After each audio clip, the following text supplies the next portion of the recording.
श्री शिवाय नमस्तुभयम। दोस्तों, जैसा कि आप सभी लोग जानते हैं कि 23 जनवरी 2026 यानी शुक्रवार को पड़ रही है माघ महीने की शुक्ल पक्ष बसंत पंचमी व्रत और सरस्वती पूजा। और दोस्तों, यह वह तिथि है जो माघ मास में पड़ने वाली सबसे बड़ी तिथि है, क्योंकि यह शुक्रवार के दिन पड़ रही है और इसका बहुत ही बड़ा और विशेष महत्व होता है। पूज्य गुरु जी ने कहा है कि अगर कभी भी मौका लग जाए और माघ महीने की शुक्ल पक्ष बसंत पंचमी व्रत और सरस्वती पूजा शुक्रवार को पड़ जाए तो आप लोगों 11 चावल के दाने का उपाय तो अवश्य ही करना चाहिए। इन दोनों का संयोग बहुत ही कम आता है। इसी के साथ में गुरु जी ने अपने शिव पुराण कथा में बताया है कि इस दिन आपको 11 चावल दाने का उपाय तो आपको अवश्य ही करना चाहिए, क्योंकि ऐसा दिन पूरे साल में सिर्फ एक ही बार आता है। और दोस्तों, आप सभी लोग जानते हो कि शुक्रवार बसंत पंचमी का अगर सबसे बड़ा कोई उपाय है तो वह 11 चावल के दाने वाला उपाय है। तो दोस्तों, इस शुक्रवार बसंत पंचमी के दिन आप लोगों को इस 11 चावल दाने वाले उपाय को जरूर करना है। बहुत सारे लोग होंगे जिनका भी लोगों ने इस उपाय को ना किया हो, मतलब पूरा साल निकल गया, उन्होंने किसी भी दिन इस 11 चावल के दाने वाले उपाय को ना किया हो। पर दोस्तों, आपके पास एक आखिरी मौका बचा हुआ है, जो कि 23 जनवरी शुक्रवार बसंत पंचमी के दिन है। तो इस दिन आप लोगों को इस वाले उपाय को जरूर कर लेना है। भले ही आप पूरे महीने भर इस उपाय को ना किया हो, पर अगर आपने इस माघ महीने की बसंत पंचमी के दिन अगर इस वाले उपाय को कर लिया तो आपको इस उपाय को करने का वो फल मिलेगा जिसकी आपने कभी कल्पना भी नहीं करी होगी। इसीलिए आप लोग इस वाले उपाय को एक बार जरूर कर लेना है, ताकि आप लोगों के हाथ से यह मौका ना जा सके और आपको इस उपाय को करने का फल मिल सके। दोस्तों, ये उपाय पंडित जी ने अपनी अभी की ही श्री शिव महापुराण की कथा में बताया है जी। इस उपाय को आज हम आपको बहुत अच्छे से समझाने वाले हैं। इस वीडियो को देखने बाद इस उपाय को समझने के लिए आपको कोई और वीडियो को देखने की जरूरत नहीं पड़ेगी। तो चलिए दोस्तों, उपाय को शुरू करते हैं। देखिए, ये इस माघ महीने के शुक्रवार बसंत पंचमी के दिन ये इतना खास होता है, इतना महत्वपूर्ण होता है। देखा गया है कभी कभी बड़े बड़े पूजा पाठ अनुष्ठान से जो मनोकामना पूर्ण नहीं होते, वह माघ महीने के शुक्रवार बसंत पंचमी के दिन एक छोटे से उपाय करने से ही आपकी मनोकामना पूर्ण हो जाती है। और बहुत सारे लोग इस उपाय को किया भी है और उनको इस उपाय को करने का फल भी जरूर मिला है। अगर आप लोग भी इस उपाय को करना चाहते हैं तो आप इस उपाय को पहले अच्छे से समझ लेना, सुन लेना, उसके बाद करना। आपको इस उपाय का फल जरूर मिलेगा। और इस उपाय को कर लेने से आपके घर में चाहे किसी भी प्रकार की दोहक और समस्या क्यों ना चल रही हो, आपको उसका कारण भी नहीं पता है कि भाई ये समस्या किसका कारण से चल रही है, उसका भी कुछ कारण हो सकता है, जैसे पितृदोष हो सकता है या किसी भी तरह का मंगल दोष भी हो सकता है। तो इस दिन आप लोगों को यह वाला उपाय कर लेना है। ये एक ऐसा उपाय है जिस उपाय को अगर किसी विशेष दिन पर किया जाए तो भाई उस विशेष दिन का जो है वो तो हमें मिलता ही मिलता है, पर हमने उस दिन पर इस उपाय को किया है तो हमें उससे भी बड़ा फल मिलता है, और फल बहुत जल्दी मिलता है, क्योंकि आप इस उपाय को बहुत ही बड़े और विशेष पर कर रहे हो।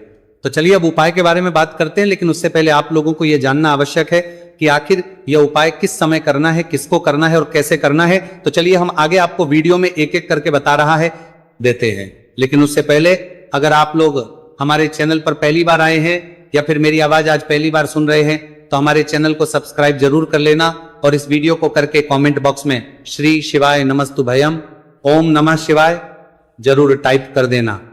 तो दोस्तों, इस 11 चावल के दाने वाले उपाय को हमें शुक्रवार बसंत पंचमी के दिन कैसे करना है, किसको करना है, किस समय करना है और कहां पर करना है, ये सारे सवालों के जवाब आपको इस वीडियो में मिल जाएंगे। और जो ये वीडियो देखेगा भाई, उसको 11 चावल के दाने वाला उपाय जरूर करना चाहिए, क्योंकि इस दिन एक चावल के दाने का बहुत ही बड़ा और विशेष महत्व होता है। और जब बात आ जाए 11 चावल के दाने की तो ये सोने पर सुहागा वाली बात हो जाती है, और ये एक बहुत ही बड़ा उपाय हो जाता है इस शुक्रवार बसंत पंचमी का। तो अब दोस्तों, इस 11 चावल के दाने वाले उपाय को आखिर करना किसको है, सबसे पहले हम लोग वो बात जान लेते हैं। तो देखो, घर की जो बड़ी माताएं बहनें होती हैं, उन माताओं बहनों में से कोई भी एक बड़ी माता बहन इस वाले उपाय कर सकती है। और दोस्तों, अगर आप चाहे तो अपने घर में से सभी सदस्यों को भी इस उपाय को करवा सकते हैं। अगर किसी व्यक्ति की खुद की कोई मनोकामना है, खुद की कोई दुख और परेशानी है जो कि वो अपने लिए ही करना चाहता है, इस वाले उपाय को तो वो खुद अपने लिए भी कर सकता है। बाकी अगर कोई घर में से ऐसा है जो कि अपने पूरे घर परिवार की सुख और शांति के लिए ये वाला उपाय करना चाहता है तो भाई वो भी कर सकता है, उसमें भी कोई दिक्कत वाली नहीं है। कहने का मतलब यह है कि इस उपाय को हर एक सदस्य भी कर सकता है और पूरे घर परिवार के सदस्य के लिए घर की बड़ी माताओं बहनों में से कोई एक माता बहन भी कर सकती है। माताएं बहनें अगर घर में उपस्थित ना हो या वो ये वाला उपाय ना कर पा रही हो तो फिर घर का कोई बड़ा सदस्य भी इस 11 चावल के दाने वाले उपाय को कर सकता है, चाहे फिर वो पुरुष ही क्यों ना हो, उसमें कोई भी दिक्कत वाली बात नहीं। अब दोस्तों इस 3 बल के दाने वाले उपाय को हमें करना कहां पर है? हमें इसे शिव जी के मंदिर में जाकर करना है। बहुत सारे लोग प्रश्न करते हैं हर एक उपाय को करते समय, क्या हम इस उपाय को घर पर कर सकते हैं? तो इस वाले उपाय को आप घर पर नहीं कर सकते हो। इस वाले उपाय को करने के लिए आपको शिव जी के मंदिर ही जाना पड़ेगा।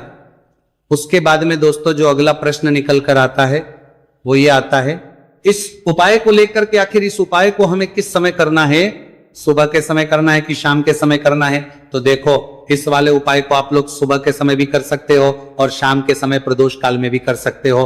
अब अगर आप पूछो कि भाई सबसे उत्तम समय कौन सा रहेगा इस 31 चावल के दाने वाले उपाय को करने का, तो हम आपसे बस यही कहेंगे कि इस उपाय को आप सुबह के समय करेंगे तो ज्यादा बेहतर होगा। बाकी अगर प्रदोष काल शाम के समय भी करेंगे तो भी अच्छा होगा, उसमें कोई भी दिक्कत वाली बात नहीं है। तो अब दोस्तों अगली सबसे बड़ी और महत्वपूर्ण बात आती है, वह ये आती है कि सुबह अगर हम उपाय को करेंगे तो हमें कितने बजे से लेकर कितने बजे तक के बीच में करना है, और शाम के समय प्रदोष काल में करेंगे तो हमें कितने बजे से लेकर कितने बजे के बीच में करना है। तो देखो सुबह जितनी जल्दी हो सके आप उपाय को करने की कोशिश करना। बाकी अगर किसी कारणवश लेट भी हो जाओ थी, देर भी हो जाए तो 10 या 11 बजे तक भी आप उपाय कर लेना, पर 12 बजे से ज्यादा देरी ना हो, ठीक है? इस बात का ध्यान रखना। उसके बाद में दोस्तों अगर शाम के समय प्रदोष काल की बात करें, प्रदोष काल का जो समय है होता है वह शाम के 6 बजे से शुरू हो जाता है। मतलब शाम के 6 बजे से लेकर 7 बजे के बीच का जो समय होता है यह समय प्रदोष काल का समय होता है। पर अभी जो मौसम चल रहा है इस मौसम में जो है शाम बहुत देरी से होती है, तो आप इस उपाय को 7 या 8 बजे के बीच में भी कर सकते हो। मतलब शाम के 6 बजे से 8 बजे के बीच में आप कभी भी इस वाले उपाय को कर सकते हो, उसमें कोई भी दिक्कत वाली बात नहीं है। अब दोस्तों यहां पर इस उपाय को लेकर एक और सबसे बड़ी बात यह निकल कर आती है कि इस 11 चावल के दानों को हमें लेना कहां से होता है, और हमें इस उपाय को करने के साथ में क्या और कुछ भी सामग्री ऐसी होती है जो शिव जी के मंदिर लेकर जानी पड़ रहती है। तो देखो यहां पर हम आपको बता दें, सबसे पहले आप लोग ये जान लो कि ये जो 3 चावल के दाने वाला उपाय है, सिर्फ और सिर्फ आप उपाय की सामग्री लेकर कभी भी शिव जी के मंदिर मत जाना, क्योंकि हमें भगवान के सामने ये नहीं दर्शा है कि अगर हम भगवान शिव जी के मंदिर आए हैं तो अपने फायदे के लिए आए। तो इसीलिए जो भी पूजन सामग्री है, उपाय सामग्री है 11 चावल के दाने, इसके साथ में आपको पूजन सामग्री भी जरूर लेकर जाना है। देखो अगर सुबह के समय उपाय कर रहे हो तो सीधी सी बात है, एक लोटा जल तो आप लेकर जाओगे ही जाओगे। वही एक लोटा जल अगर मिट्टी का जल हो तो बहुत अच्छा रहेगा।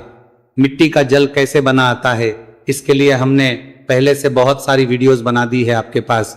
इस दिन एक आखिरी मौका रहेगा, मिट्टी का जल शिवजी पर चढ़ने का और उपाय को करने का बहुत बड़ा आपको इस दिन फल मिलेगा। तो इसीलिए इस दिन हो सके तो भाई मिट्टी का जल चढ़ाना, तो अपने साथ में कम से कम 1 लोटा जल तो आपको लेकर जाना ही जाना है। अगर मिट्टी का जल नहीं है तो घर का जल भी आप इस्तेमाल कर सकते हो।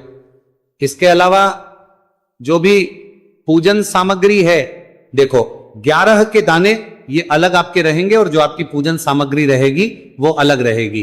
पूजन सामग्री में आप जो भी चीज लेकर जाना चाहे वो लेकर जा सकते हैं, एक बेलपत्र भी लेकर जा सकते हैं, उसमें कोई भी दिक्कत वाली बात नहीं है। वहीं अगर हम बात करें शाम के समय की, तो शाम के समय शिवजी पर जल नहीं चढ़ता है, इसीलिए शाम के समय आप लोग एक दीपक तैयार कर लें जो कि गोल तीखा आटे का शुद्ध देसी गाय का घी का होगा, है ना। इस बात का आप लोगों को ध्यान करना है।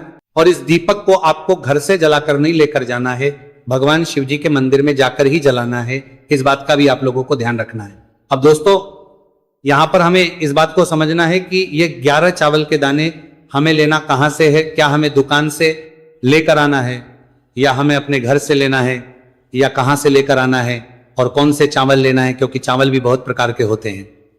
तो देखो, इन सभी सवालों के जवाब आप लोग एक बात में सुन लो कि भाई जो उपाय है, इस उपाय में आपको यह नहीं देखना है कि भाई कौन से चावल है, कौन से चावल नहीं है। बस जो भी चावल ले रहे हो वो चावल का दाना सबूत होना चाहिए, मतलब साबुत होना चाहिए, टूटा हुआ नहीं होना चाहिए, कटा पीटा नहीं होना चाहिए। यह बात आपको ध्यान रखना है। बाकी आपका चावल बासमती हो या सादा चावल हो या कोई सा भी चावल हो, उसमें कोई भी दिक्कत वाली बात नहीं है। तो सीधी सी बात है कि आपके घर के रसोई घर में जहां पर आप बनाते हो, वहां पर जो भी चावल आपके उपस्थित हो, उन चावलों में से अपनी एक कटोरी भर लेना या एक मुट्ठी चावल अलग से निकाल कर रख लेना, क्योंकि हम 11 चावल ही यहां पर इस उपाय में लेने वाले हैं। तो हमें ये चावल के दाने गिनकर निकालने पड़ेंगे, इस बात का आप लोगों को ध्यान रखना है। तो अपने उस चावल की कटोरी में से या चावल में से 11 ऐसे चावल के दाने आप लोग निकाल लो जो कि टूटे हुए ना हो, कटे पीटे ना हो, कोई दाग ना लगा हुआ हो, है ना। अच्छे साबुत चावल के दाने 31 दाने आप लोग निकाल कर रख लो और इन्हें किसी भी एक कागज की पड़िया में या किसी एक छोटी सी कटोरी में आप लोग रख लो, ताकि ये सुरक्षित रहे, आपके एक भी चावल का दाना इधर उधर ना हो और आपका उपाय भी पूरा अच्छे से हो जाए। तो भाई जैसे ही आपका उपाय की जो सामग्री है, 11 चावल के दाने ये तैयार हो जाते हैं, उसके बाद में आपको जो भी अपनी पूजन सामग्री है सुबह समय कर रहे हो, तो 1 लोटा जल और 1 बेलपत्र या पूजन सामग्री जो लेकर जाना चाहो उसकी भी तैयारी कर लेना। और शाम के समय जा रहे हो तो भाई अपना जो दीपक है उसे तैयार कर लेना, ठीक है। और उपाय को करते समय शुद्धता का विशेष रूप से ध्यान रखना, ठीक है। सुबह सुबह स्नान करने के बाद ही उपाय को करने की आप लोग तैयारी करना। उसके बाद अगर शाम के समय की बात करें तो शाम के समय आपको स्नान करने की जरूरत नहीं है, पर शुद्धता ध्यान रखना है।